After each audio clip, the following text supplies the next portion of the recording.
The Timeline is a Blue Wire podcast.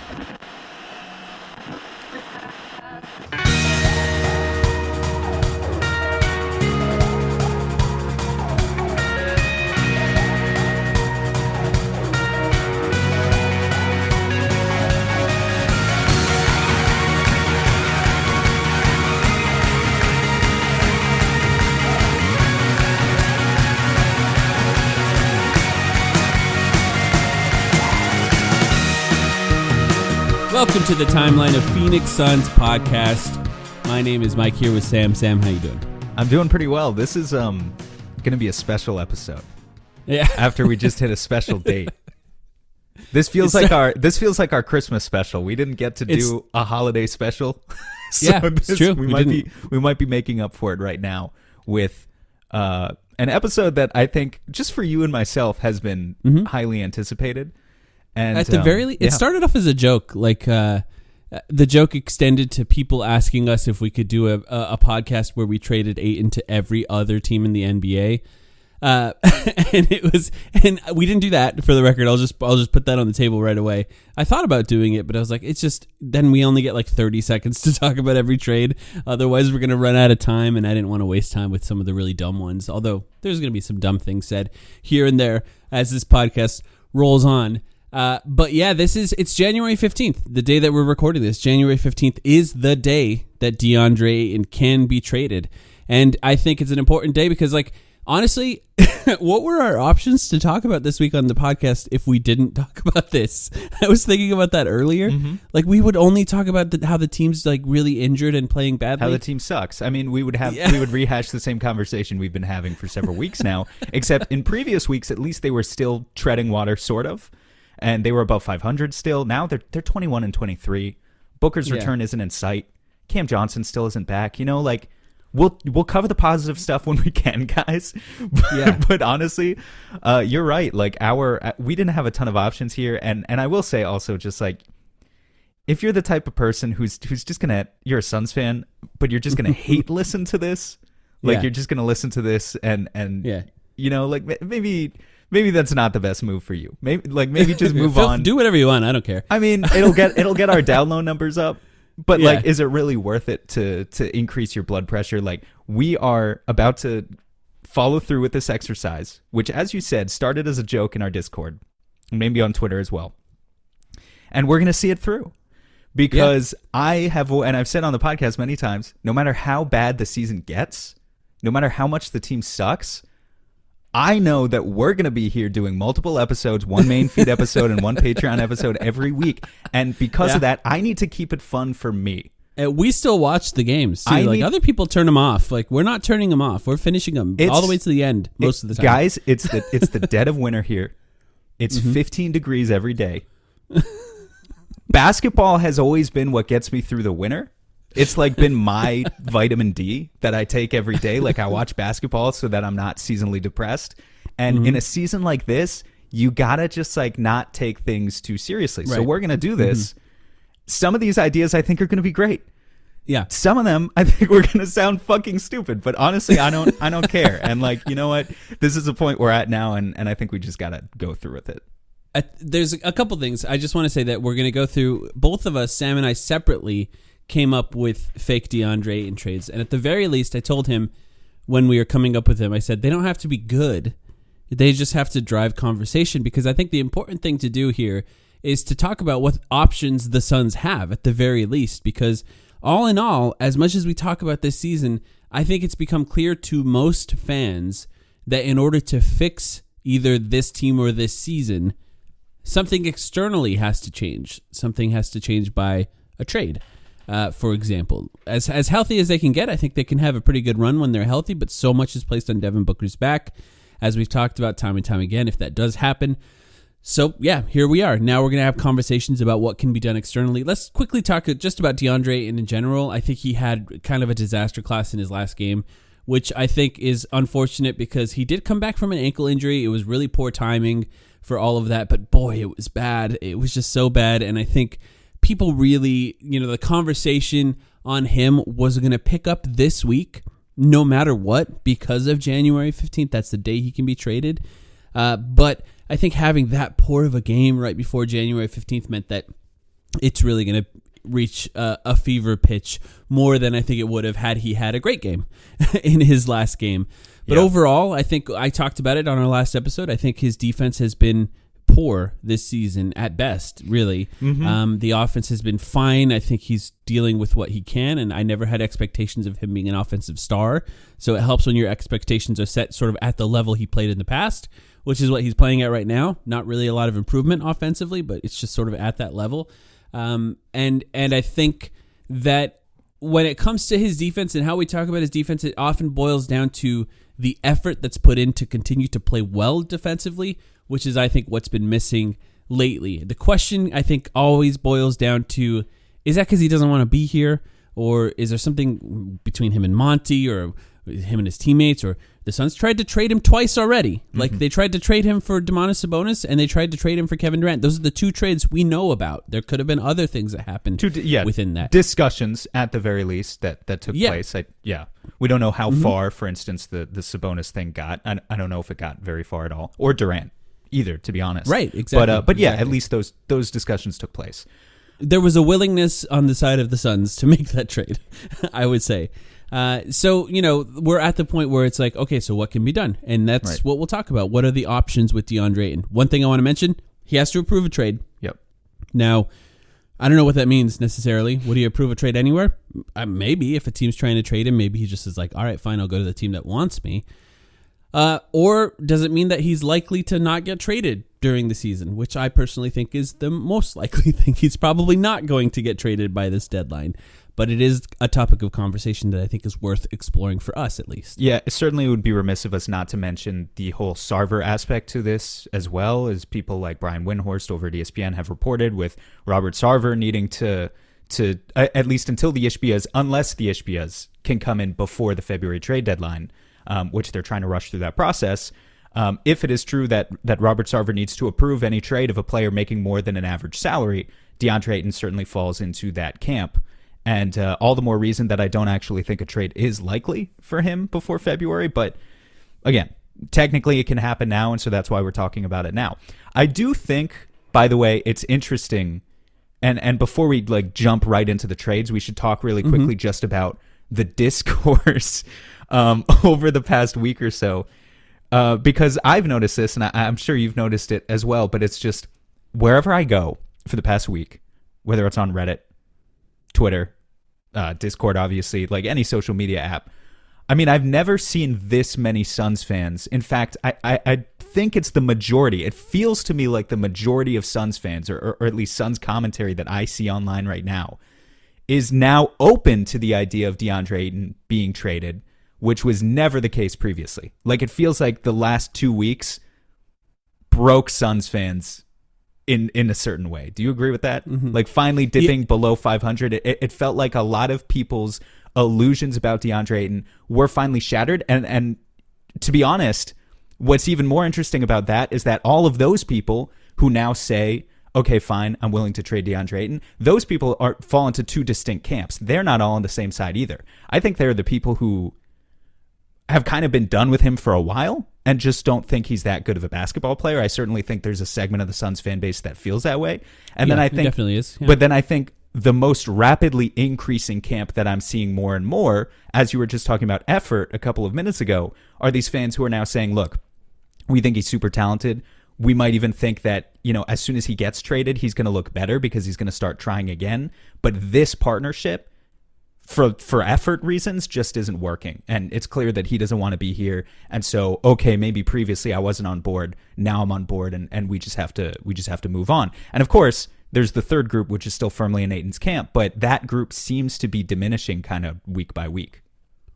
I think you're right. I think you're right, just based on a few things. I'll say just from the way that it's talked about, I think just the concept of trades are just more casually thrown around, not just necessarily by fans, but even by media members of other people, without the attacks that would have come in the past. And I think it's because the season is where it is right now. It's not necessarily just dropping below 500, but we also saw a pretty significant stretch of the season where the team was essentially built around DeAndre Ayton. And maybe that was eye-opening for some people to see what that would actually look like for an extended period of time, or to see maybe the effort not being what you would expect were that to happen, especially in a case where right now the Suns are sort of fighting for their lives in the playoff race to be even in the playoffs. Yeah. Maybe you would expect more of an effort in that case. And for those people, it is changing. And I will say, for some of the people that are maybe on the fence about whether or not the Suns should trade him, there's probably going to be somewhat of a reality check in this podcast, because, I'm trying to do some research about what the value of DeAndre Ayton would be on the trade market. And, I think that maybe, I think oftentimes with trades in general, fans of the team that are trading a player will overvalue their own players, and they'll undervalue the players coming into their team, right? That the exact opposite works for their other team. I think we should that trade, right? I think we should name it. Like, I think honestly, it's so universal to the world of basketball. This paradox that exists surrounding the trade value of certain guys and the way that their fan base talks about them. I think someone should name that paradox. I can't think of a specific. I'm not going to call it the Ayton paradox, but like I talked about. I just did. I mean, if we want to roll with that, that's fine with me. But it's like the past couple weeks, I have seen for the first time, I would say over 50% of Suns fans saying, "Let's trade the guy." The second you cross that threshold, and the majority of the fan base is on board with moving on, obviously that's when that guy's value has hit its lowest point. A year ago, if we had done an Ayton trade podcast in the midst of a 64-win season, even though I think many of these weaknesses in Ayton's game we were talking about throughout the course of the year, and weren't as prevalent, though. And were obvious to people. Not to the same. It wasn't as consistently bad, but some of the same worries, some of the same concerns were maybe sometimes bubbling to the surface. But at the end of the day, it was a 64-win season, and if we had done an Ayton trade pod, people would have called us fucking idiots, But so. That's when he would have had the most trade value, technically.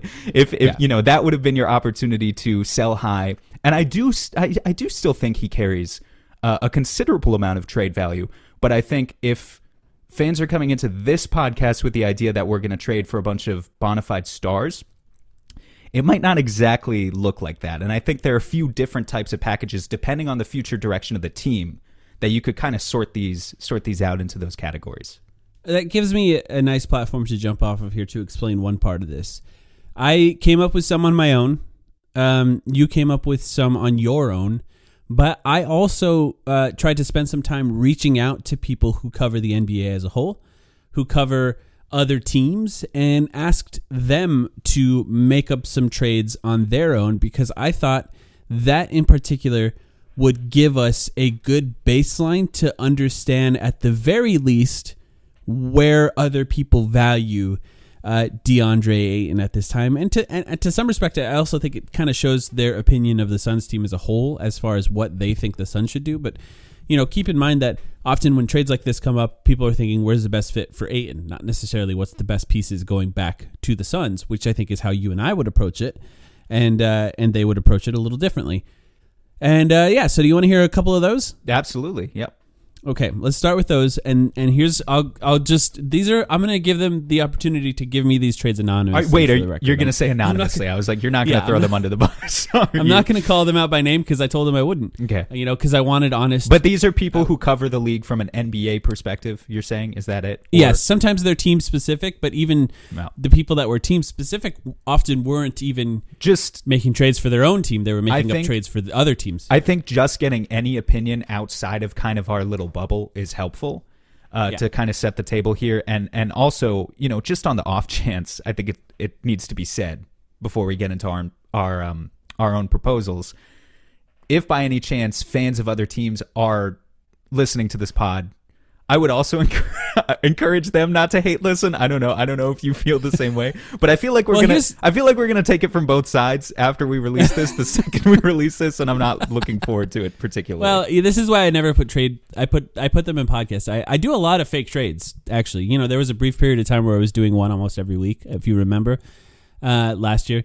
But I never put them on Twitter. I always try to save them for the podcast. I will say, if you're the type of person that wants to take all of this way too seriously, And just leave us alone. We don't really care, honestly, because this is just for fun, and it's just because we like talking about basketball. So yeah, tune out if you'd like, listen if you'd like, but if you have any complaints, I don't care. You can, I don't know. I don't really care. I don't really want to hear them. No, I don't really care. You're allowed to complain. I mean, you're allowed to complain. It's just, we can't guarantee that we're going to give you Well, if you're a regular listener and you have a complaint, I'll hear those. But to those of you tuning in to get mad, I don't care. Yeah. All right, let it rip, the outside ones. So this is from somebody who covers the NBA. He said, I almost don't even want to say this. I don't like it already. Nikola Vucevic and Kobe White for DeAndre Ayton. So Vuce actually, as we speak, just had a career. Of course, this happened. He just had a career high 43 points in a Bulls win. Yeah, I hate this trade though. I'm not gonna, I hate this trade for the Suns, but Vuce deserves his credit. He literally just had a career high tonight, and so that's a pretty special moment for him. Ayton's never had 43. How many Suns players do you think have had 43 points on the current team? On the current team? Yeah. At any point in their careers? Chris Paul, I assume, has had 43 at some point, although maybe just barely. Yeah. Right? Like, he must have had a 43-point game once. Chris Paul has had 2 43-point games, and those are his career highs. Nice. Okay. And then, obviously, Booker. Other than that, nobody. Nobody, yeah. That's correct, yeah. Nobody has had a 43-point game on the Suns. Well, would you do this? Could people? Maybe. Would you do this? Okay. I would not do this. All right. I did counter, because I was like, all right, negotiations are open here. And I let him sort of represent the Chicago Bulls in this negotiation. And I asked if DeMar DeRozan could be on the table at some point for the Bulls instead of somebody like Vooch and Kobe White. His response was that if the Bulls were to move on from DeMar, it would be with the intention of garnering draft picks. And his final sort of counter in that negotiation that we had was some level of consensus that I agreed to bring up on the podcast of Ayton plus expiring contracts, somebody like Dario Saric, Jay Crowder, Landry Shamet, for DeMar DeRozan and Nikola Vucevic if the Suns were willing to include at least the 2023 pick unprotected plus one more pick. So the Suns would be trading Ayton for DeMar DeRozan and Nikola Vucevic, and basically none of the other players would be consistent players that actually play on the team. I have an issue with giving up this year's pick unprotected. Yeah.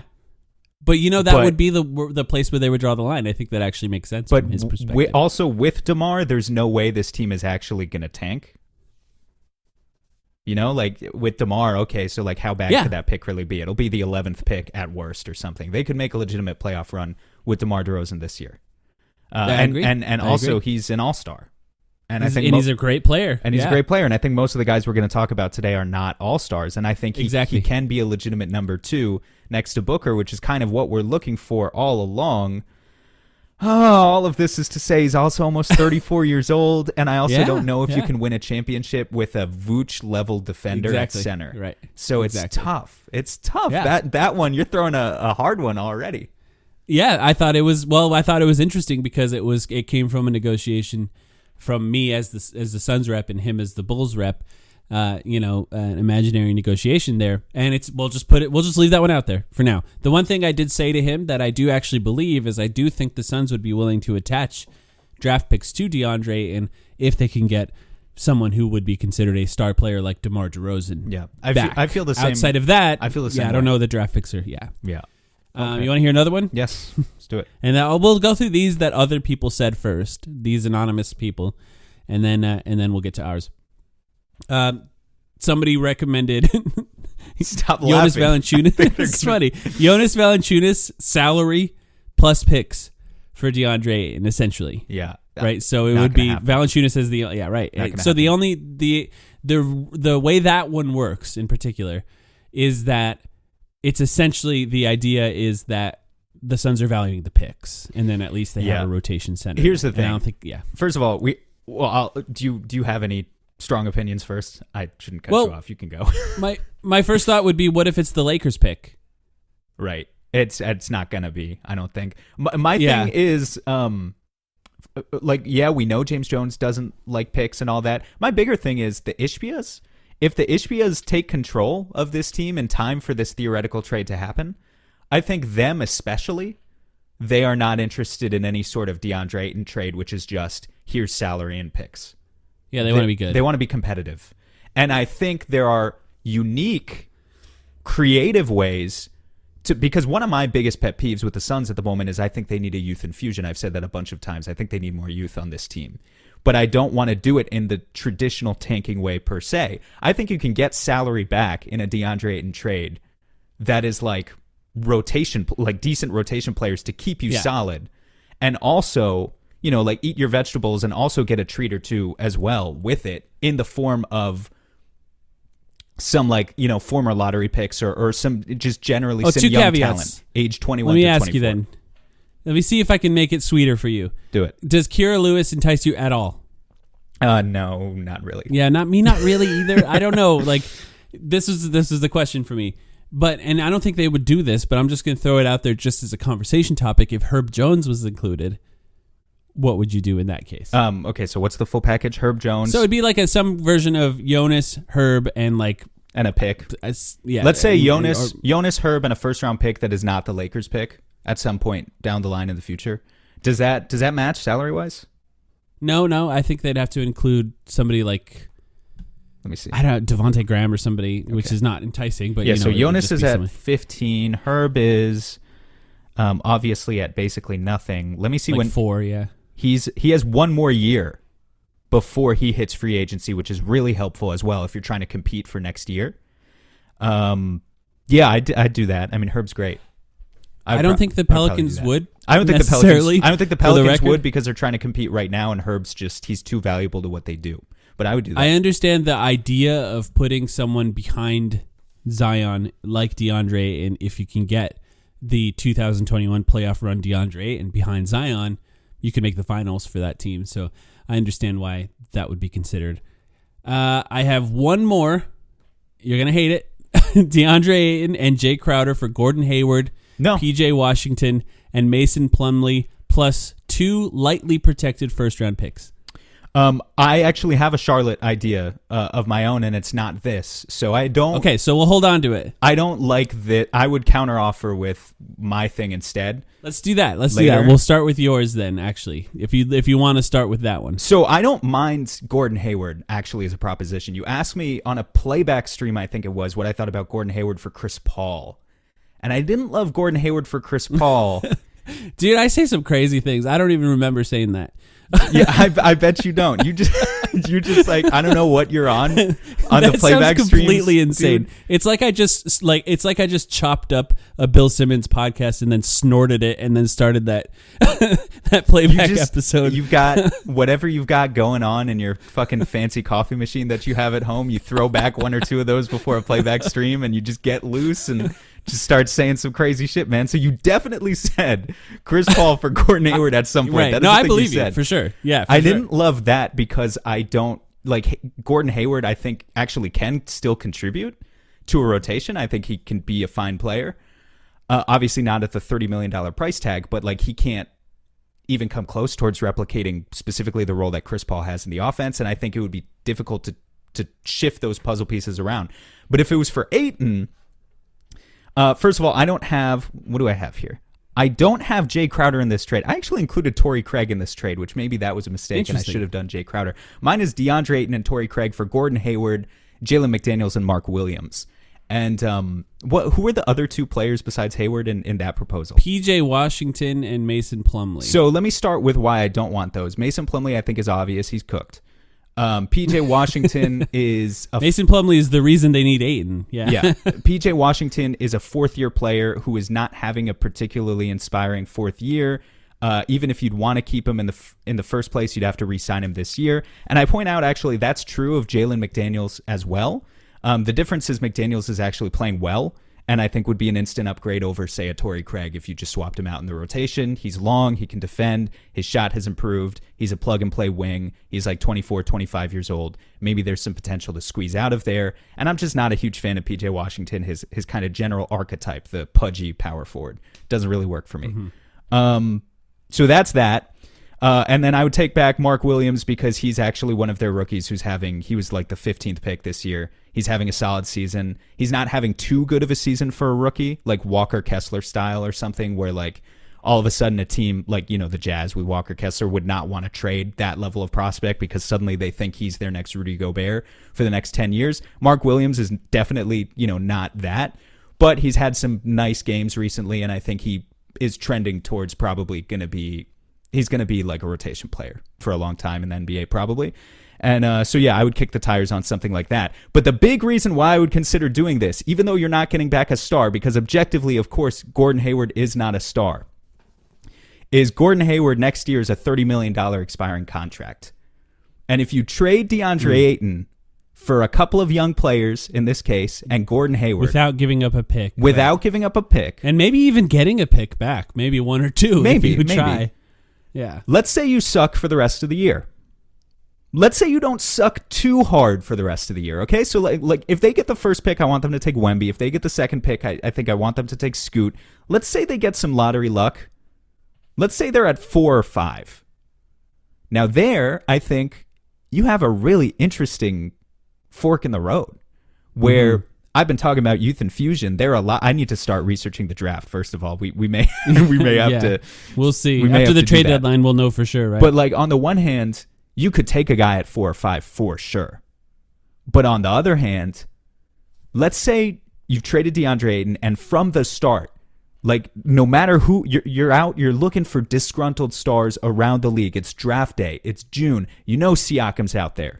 Right? Assuming Siakam doesn't get moved within the next 3 weeks. Siakam's out there. There might be other guys out there. But the point is, you have, as the cornerstones of a package, you can approach any team that might be willing to discuss the notion of rebuilding or a fire sale or call it whatever you want, but like heading in a different direction, right? And you can say, here's $30 million in expiring salary, totally expiring salary in the form of Gordon Hayward, and a top 5 pick in the draft. You might still have to include something else if it's a true bona fide star. I don't know. But you're starting that negotiation from a position of, I think, extreme strength versus where a lot of other teams would be. And you would be in a very, very competitive position putting towards your best offer towards Siakam at that point, if we're talking June. So you have Gordon Hayward for 6 months, or not even 6 months. You have Gordon Hayward for 30 games. He gives you 13 points and 5 rebounds, but that's not the point.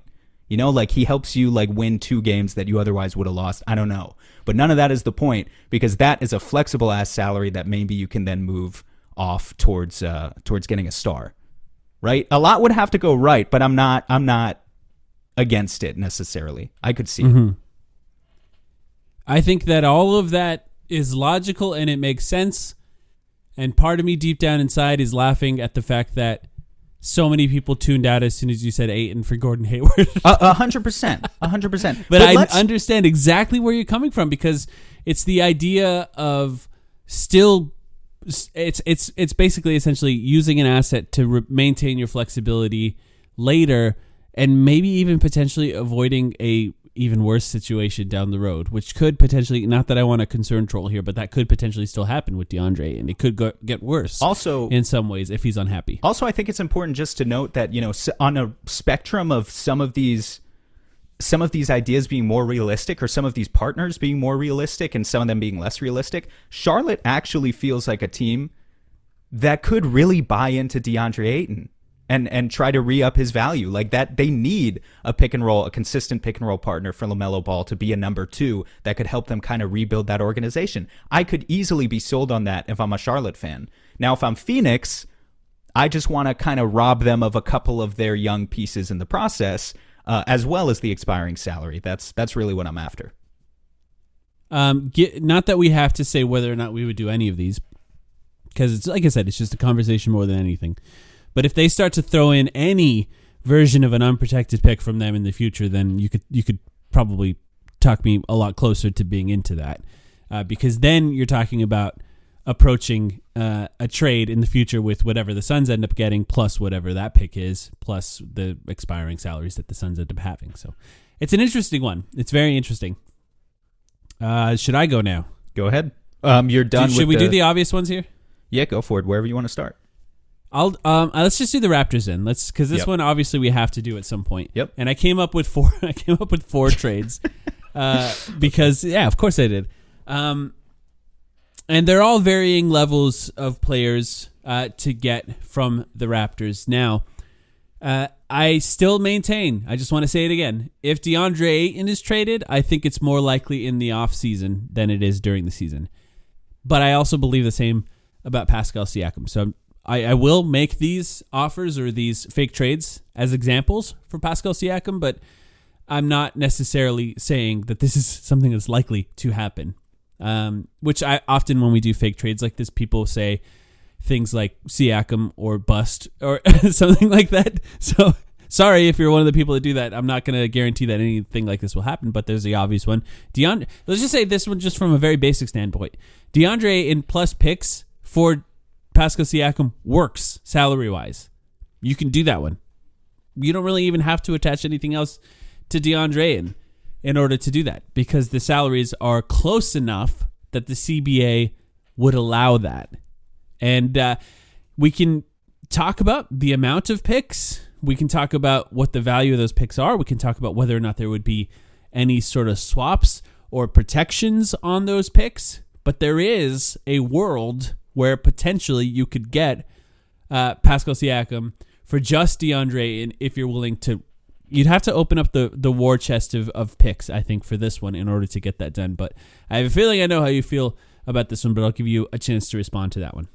I'm cool with it. What do you think I'm going to say? I assumed you would like it. Yeah, I'm cool. I'm cool with that. I mean, you know, it's just a basic 1-to-1 swap.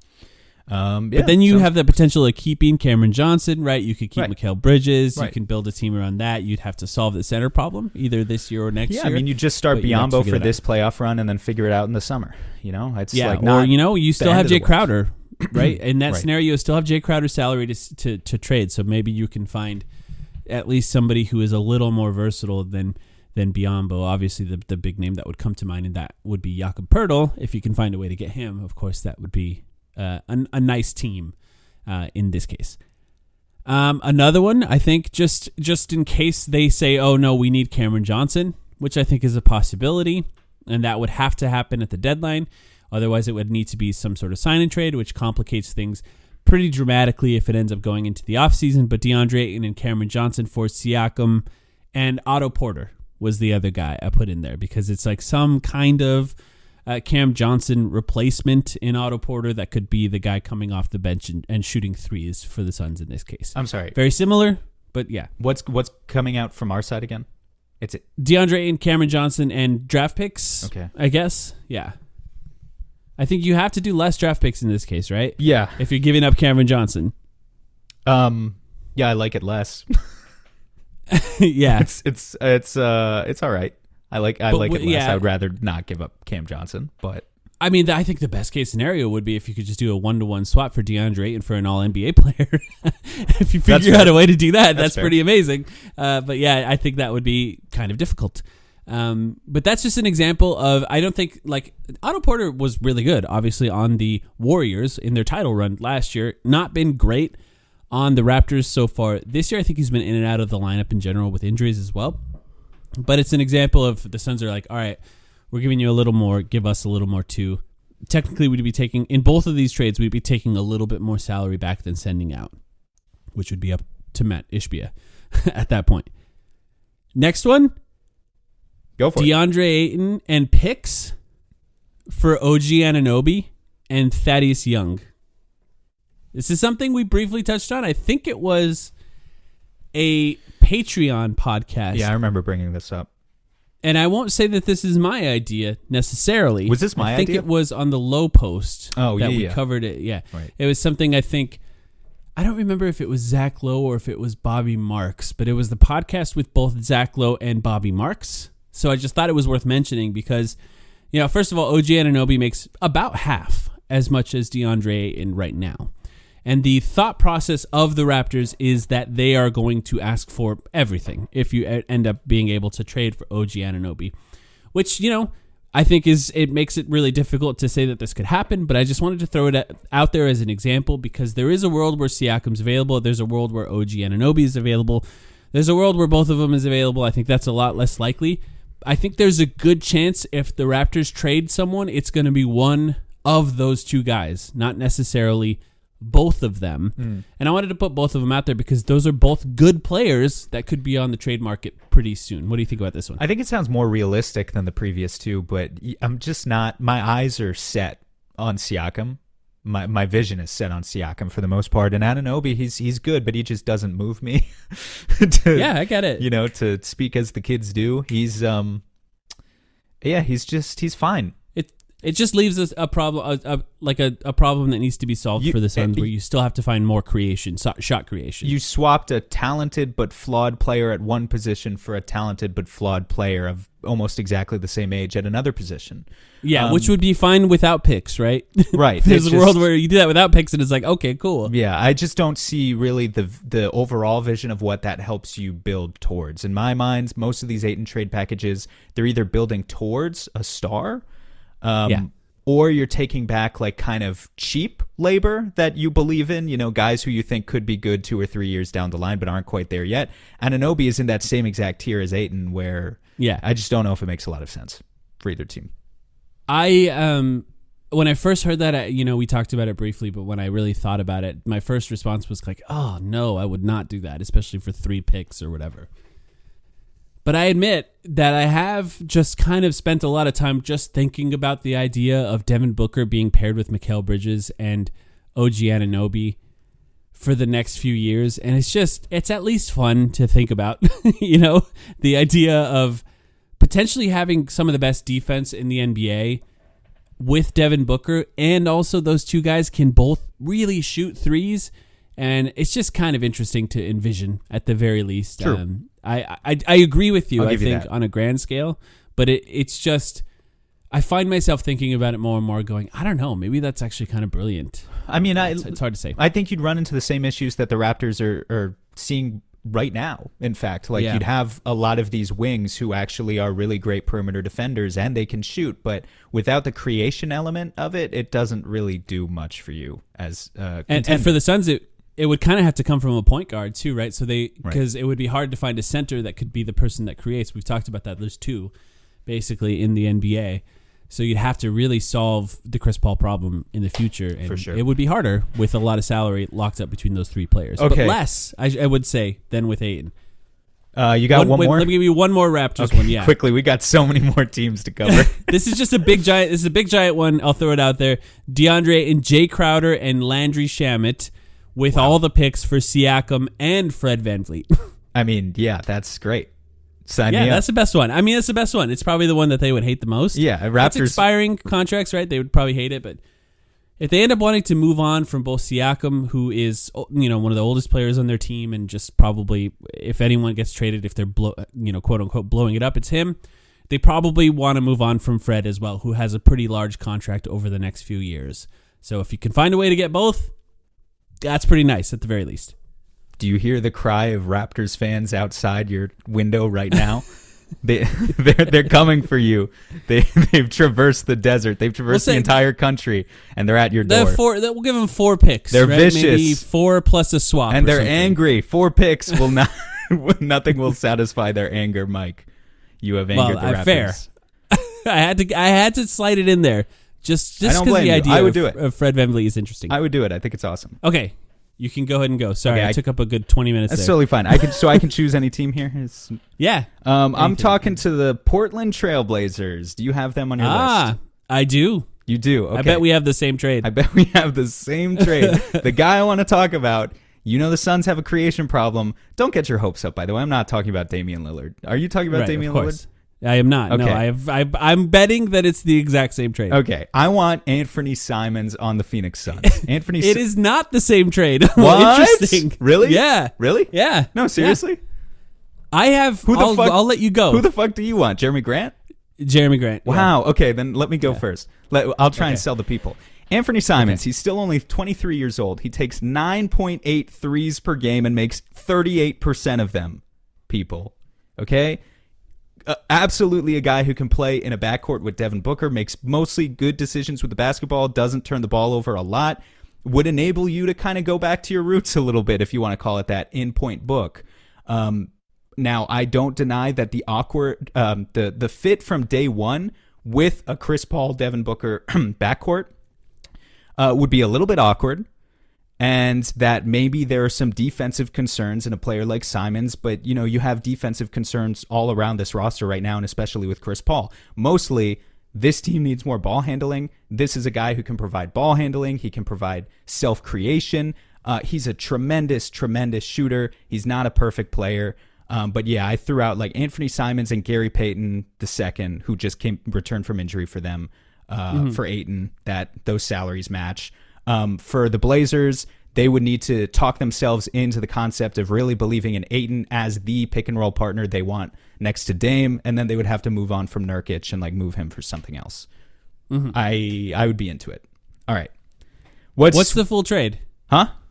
What's the full trade? Just Ayton for Simons and Payton. I just made the salaries match. I would throw in picks if they wanted it. I don't know, but I mean, I like that.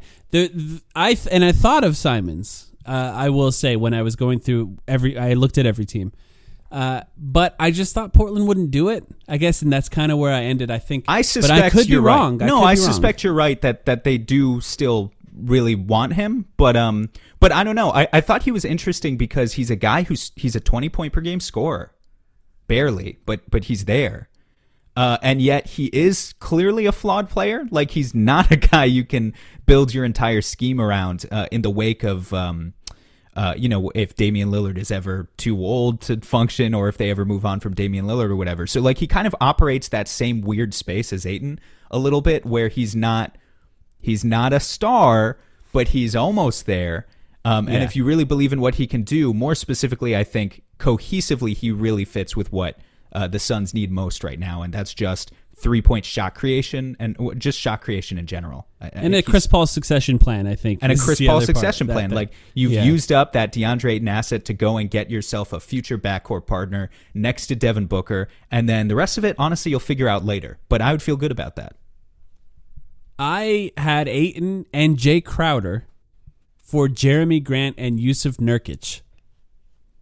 And my thought process on that basically boils down to, well, first of all, Jeremy Grant is averaging essentially 22 points per game and shooting 42% from the 3-point line so far this season on 6 attempts per game, which would make him essentially the best shooter on the Suns so far this season outside of Damian Lee.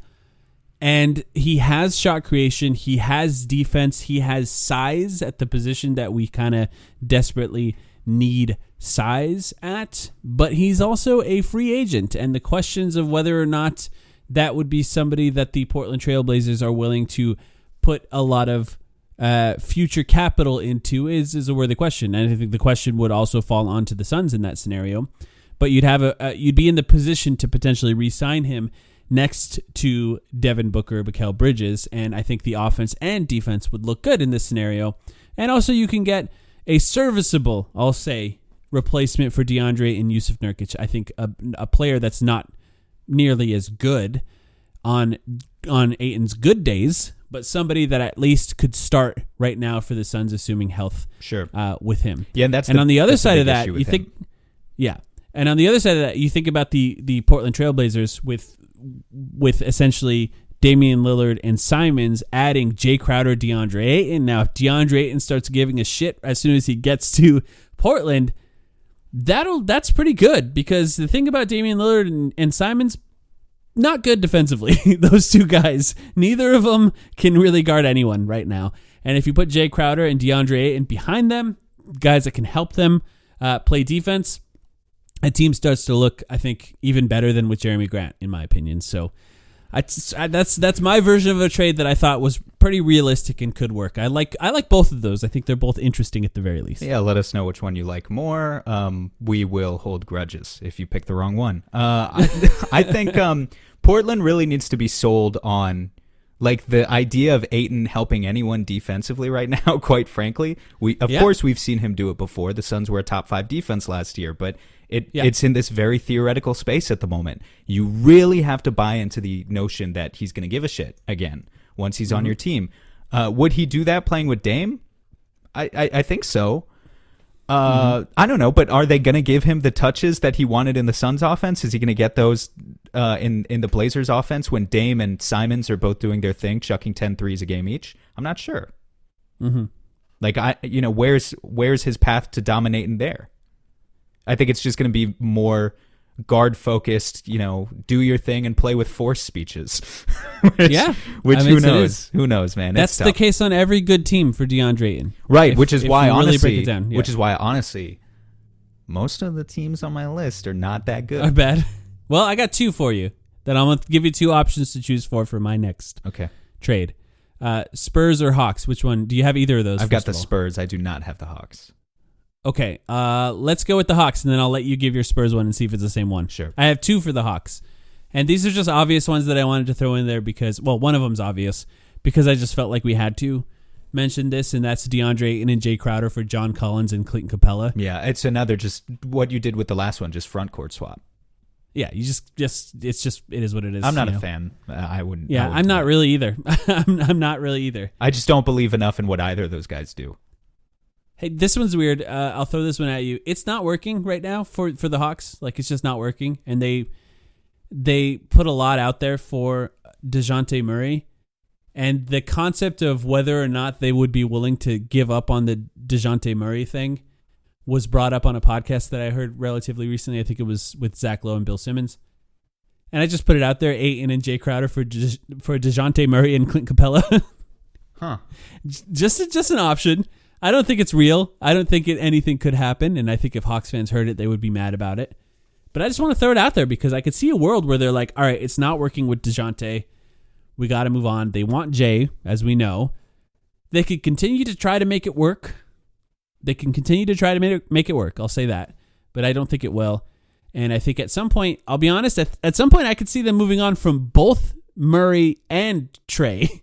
And then at that point, we have to have a conversation of whether or not the Suns should put an offer together for Trae Young, which was something that was also asked of me by some people who cover the NBA as well. If the Suns would be in on Trae Young if he asked to be traded at the end of this year. I don't know. Right now, I would say no, but it's interesting. That's fascinating. What do we have to offer for Trae exactly? We've got Ayton. I think you'd have to keep Ayton right at that point, and so what and do you see if you can? What are you throwing at them? All your picks and Bridges? I mean, that's not enough for Trae. I don't know. Trey's kind of I don't know. It's not a great season for Trae. Beefing with coaches, the team's not playing well. Yeah. Not really necessarily adjusting to playing with other star players and DeJounte Murray, and unhappy all around. So it's tough to really gauge his value right now. And as we mentioned before, sometimes it's good to buy low on guys. Julius Randle was at his nadir, and you mentioned him, and now he's playing great. Same thing happened with Pascal Siakam 2 years ago. Sometimes buying low on guys who can play better is a good way to go. And same could be said, honestly, about DeAndre Ayton right now for other teams looking at DeAndre Ayton. So you spin doctor, you. Well, no, well, you're look, right. You're right. If people are saying DeAndre Ayton is playing badly because he doesn't want to play for the Suns and he's not trying hard, that's honestly good for his trade value. Do I know whether or not that's true? I have no idea. But if other teams believe he'll play better for them and the Suns end up in a situation where they have to trade him, I'm happy with them believing that he could play better on another team because at the very least it helps his trade value. I never got any other thoughts on those Hawks ones? Well, I never got a chance to say. I think I like the DeJounte Murray one actually. What was it again? It was Murray and Capella for Ayton and Crowder. Ayton and Crowder, yeah. Yeah, I think I'm kind of not all the way in on DeJounte as a player still. Well, this thing is like he's kind of the guard version of Ayton, right? Never heard it put that way. Yeah, I mean, expand on that. I just mean I guess DeJounte made an all-star team, right? Didn't he make the all-star team last year? Yeah, but yeah, he did.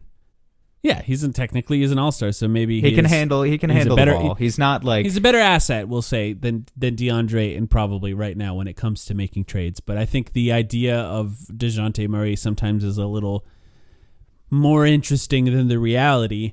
And I like him still. I think he can do a lot of interesting stuff. I think the offense is still not great. And, maybe a better situation still would do better for him. I don't really necessarily know. But, anyone who battles like that defensively is somebody that I just tend to like because you just see the effort.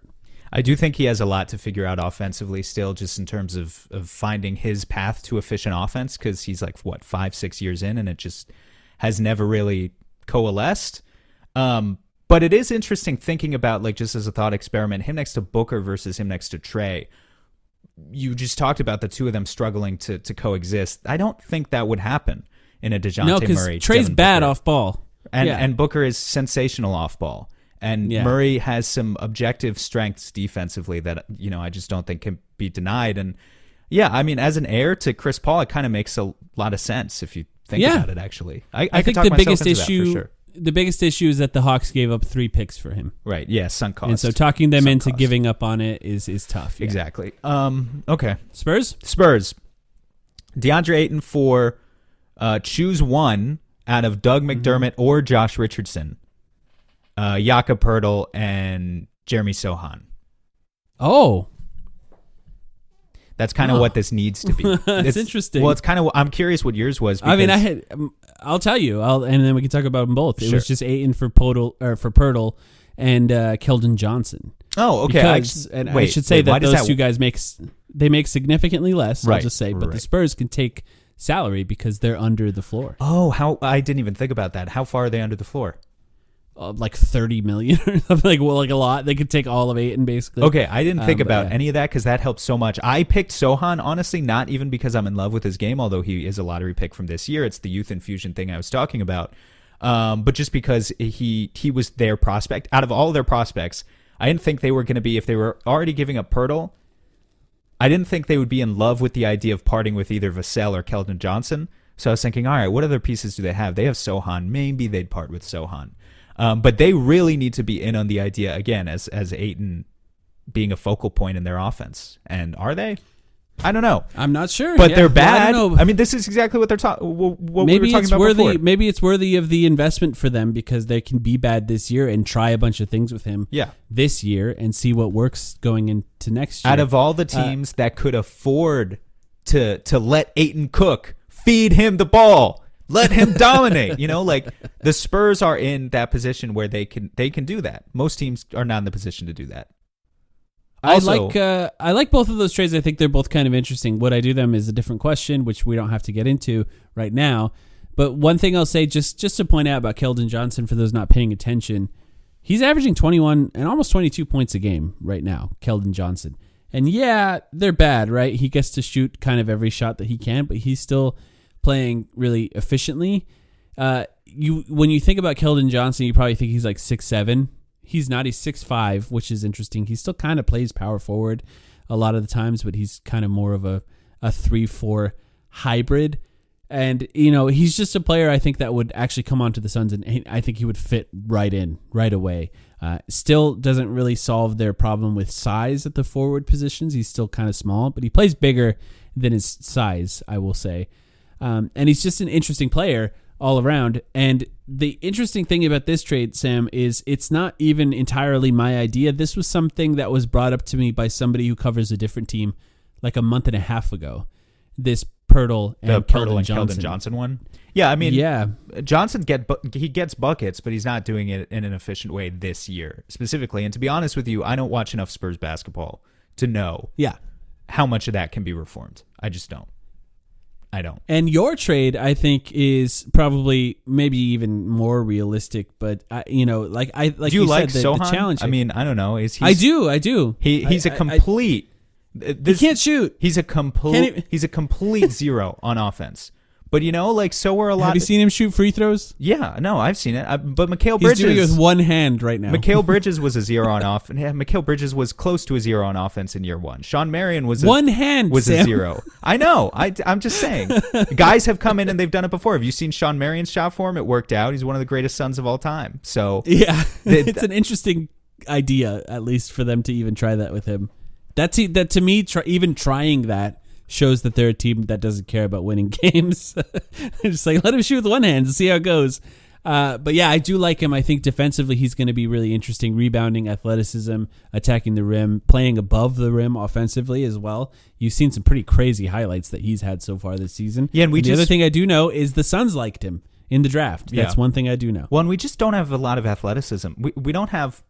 I mean, it's hyperbole to say we don't have high-level athletes. They're all professional athletes, but you know what I mean. There aren't like high, get out of your seat level athletes on this roster right now. Does that always correlate with winning? I'm not sure. It would be fun. It would definitely be fun. Yeah. How many highlight dunks have the Suns had this year?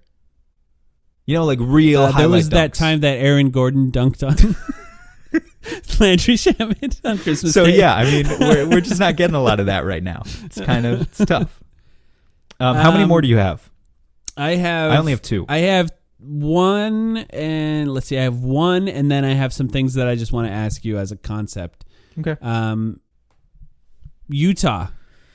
Do you have Utah? No. Okay.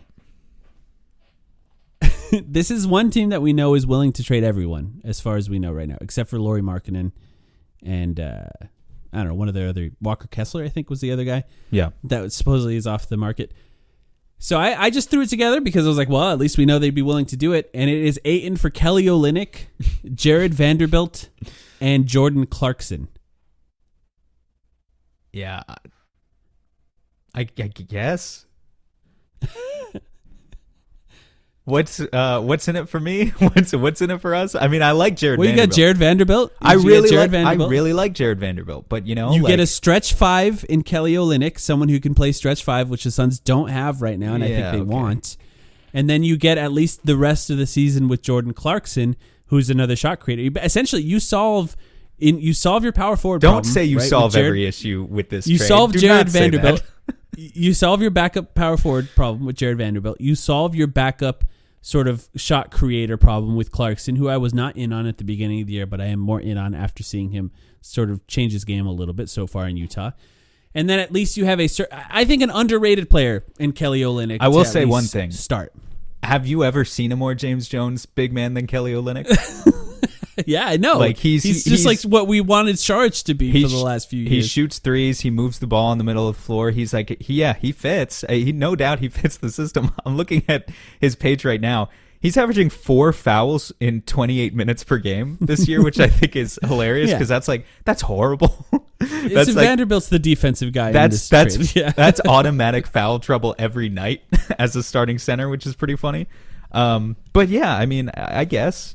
It would help you tread get killed. water. There's certain teams that you would get killed by, but it's just one of those trades where I wanted to throw it out there because I thought, well, this actually could happen. This is probably the trade I came up with that is like the most likely to actually happen. Yeah, like to be an option for them at the trade deadline rather than the offseason. One thing I think about, and I know it's like not necessarily a great exercise to build towards beating certain teams because you never know who's going to be in front of you, but like.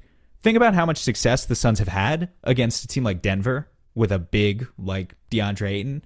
I don't know. Just imagine trying to like roll into a Denver series with Kelly Olynyk as your starting center, and it's like it's cool that you have Jared Vanderbilt now, but that doesn't help with this particular problem whatsoever. Mm-hmm. And you would need other options. I guess you could just play a whole lot of biz, start Biyombo, but like he would foul out pretty quickly too, so it would be tough. Yeah, but then you have, I mean, at the very least, if you play a lot of biz, you have 2 other guys that are serviceable players that can play center in Vanderbilt and Olynyk. Yeah. Which is just kind of, I mean, and you have the option of playing Olynyk and Vanderbilt together, which is something they do, where Olynyk is the guy that stretches the floor and Vanderbilt is the one that plays out of the dunker spot, and then you get the rebounds and get the defense from Vanderbilt. You know, just throwing it out there. It's an interesting trade where you get 3 interesting players in Olynyk, Vanderbilt, and Clarkson. I like all 3 of them. They're definitely a team that's willing to come to the table, to your point, and a lot of these other teams might not be, not within the next month. So just worth mentioning. What's your last one? I got 2 more. You jumped in. 2 more. Okay. Yeah, I got 2 more. Unless you want me to cut one of them, but I have some more things I can ask you. One of these is kind of a joke, but I just thought people would be mad at me if I didn't mention the Knicks. Like people would almost. I have that written. I was hoping you would do it. People would almost be like, "You're betraying your brand." So I threw out there DeAndre Ayton for Julius Randle and Cam Reddish. The salaries match. Now the issue is I don't actually think this would happen because the Knicks are 24-19, and Julius Randle is averaging like 25, 10, and 5 on his best efficiency as a New York Knick to date. And so it's like, what's in it for them? You know, I don't think Randall's actually on the table anymore. If he was, I would absolutely love this. But like, I assume you like that too, even you, as being the Julius Randle hater that you are. Well, let's hear the trade. It's just Ayton for Randle and Reddish, and throw in picks if you want. Oh, okay. Yeah, I think I'd do that. Yeah. I don't know why they'd do it. Yeah, exactly. Aren't they paying Mitch Rob like $17 million? Yeah, too? they're paying Mitch Rob $17 million as well. So like it doesn't make sense. So your only other path to maybe a trade with the Knicks is like you would have to take Evan Fournier's atrocious contract that no one wants to touch, and then maybe you take Mitch Rob and he becomes your starting center, and he's not great, but he's serviceable, and he makes half of what Ayton makes, so it's fine. Maybe you could get them to give you quickly. You know, like that's another way to build a package with the Knicks, but I'm not as big a fan on quickly as other people. I think he's going to be solid. I just don't think he's going to be great enough to like jump on eating Evan Fournier money and Mitchell Robinson money, you know? So like, yeah, there are other ways to build a package with the Knicks, but I don't think they're the most likely partner. Do you want me to do my last one here real quick? Well, let me ask you real quick. Sure. What do you think of RJ Barrett? In what context? What if you could figure out a way to get RJ Barrett and Mitch Rob for Ayton or something? And obviously you'd have to send more and there'd be other things involved. But just more of I didn't put a whole trade together. I just wanted to ask you because I knew you were going to bring up Randall. So I just wanted to ask you about RJ. Not playing great, I would say, this season. No. The efficiency is still bad. Yeah. The shooting is still all over the place, and you'd have to believe in him as a prospect. This is a player, by the way, supposedly they didn't want to put on the table for Donovan Mitchell. Yeah.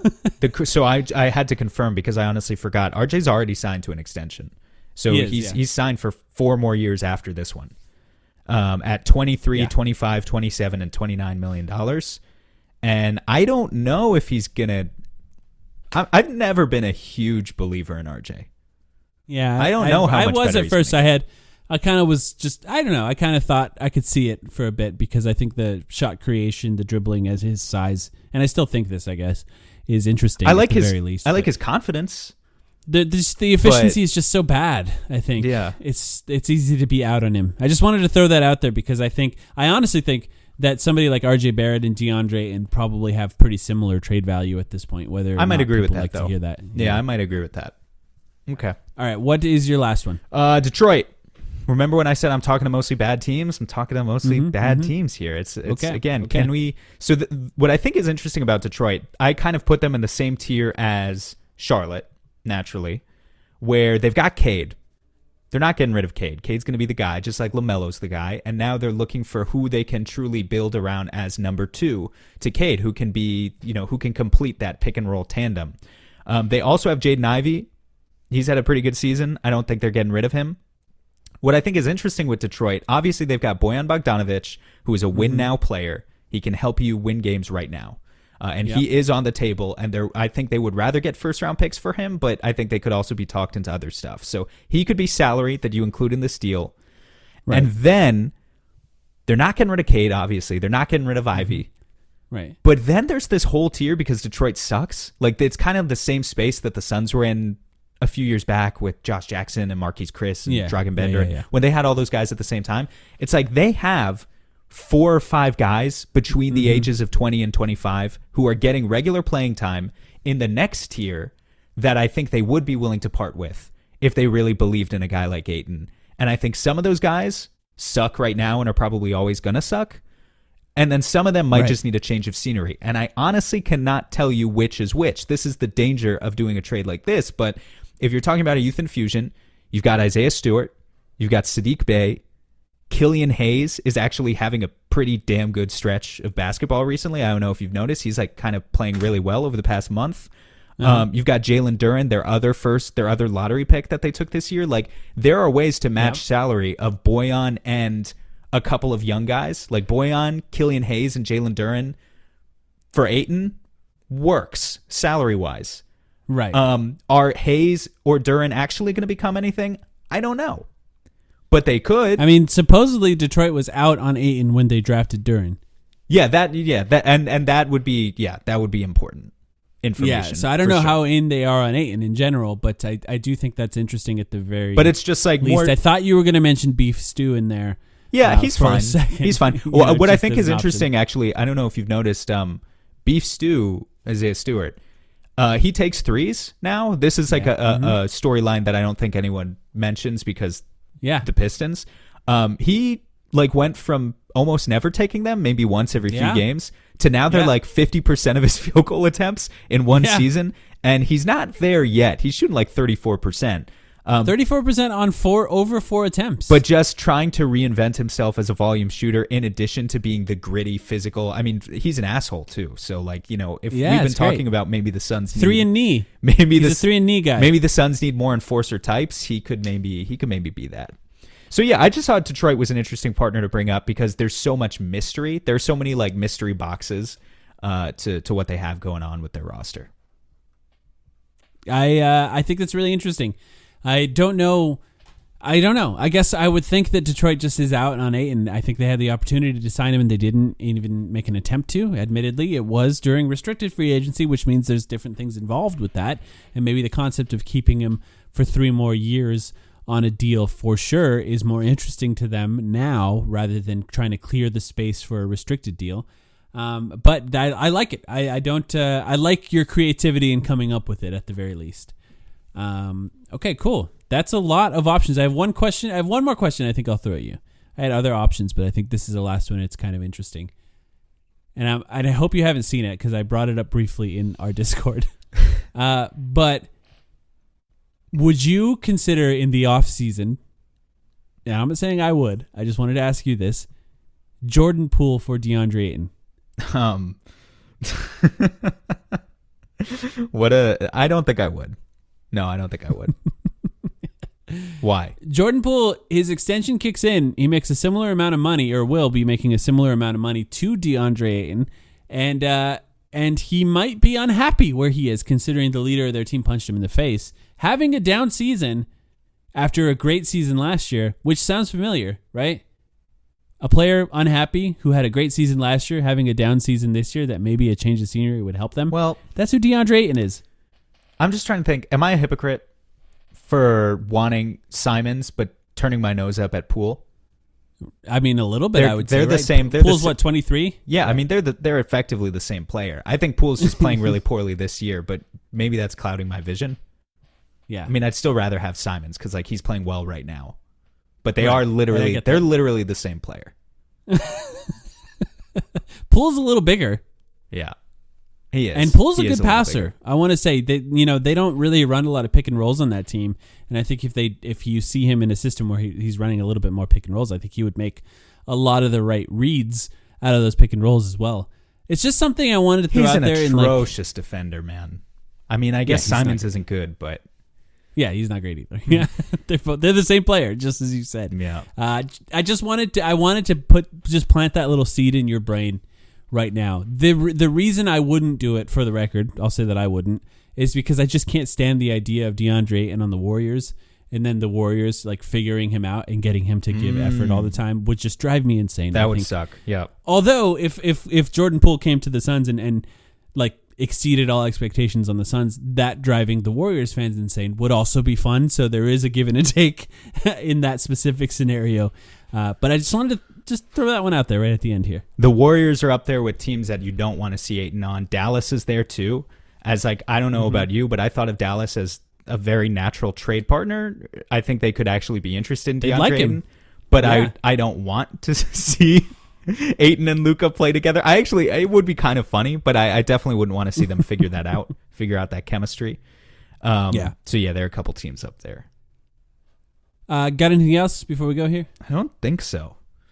You think we pissed off All right, enough that's people a lot today? of options. I'm sure we did. All I'm right. sure we did. It's fun because we can do this and laugh, and then they're going to be listening to it with a very serious face on. The ones that like to get mad. So have fun with that one, everyone. But yes, thank you everyone for listening. Once again, having said all of this, we both kind of believe nothing will happen at this time, and if anything does happen, it'll be a little bit closer to the trade deadline. But if something does happen, obviously will be available. And I don't think there's any, for those listening right now, I don't think there's any way to avoid trade content No. over the next few weeks on this podcast. It's something absolutely we're going not. to have to cover. Absolutely not. And be rest assured, if any of these trades do come to fruition, we will be prepared to take credit for them. So That's for That's sure. right. That's exactly right. So thanks everyone for listening. If you'd like to join our Patreon, you can join at patreon.com/thetimeline. As low as $3 if you want to join our Discord, $6 a month if you want an extra podcast midweek every week. Thanks everyone, and we'll be back soon.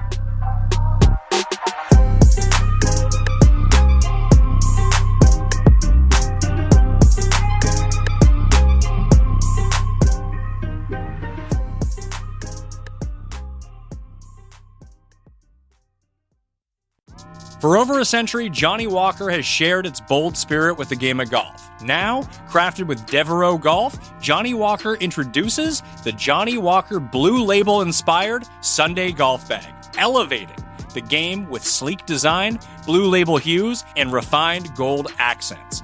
Celebrate your hole-in-one with a premium Sunday bag crafted by Devereaux Golf. Submit proof of your achievement to JohnnyWalker.com/blue-in-1. Please drink responsibly.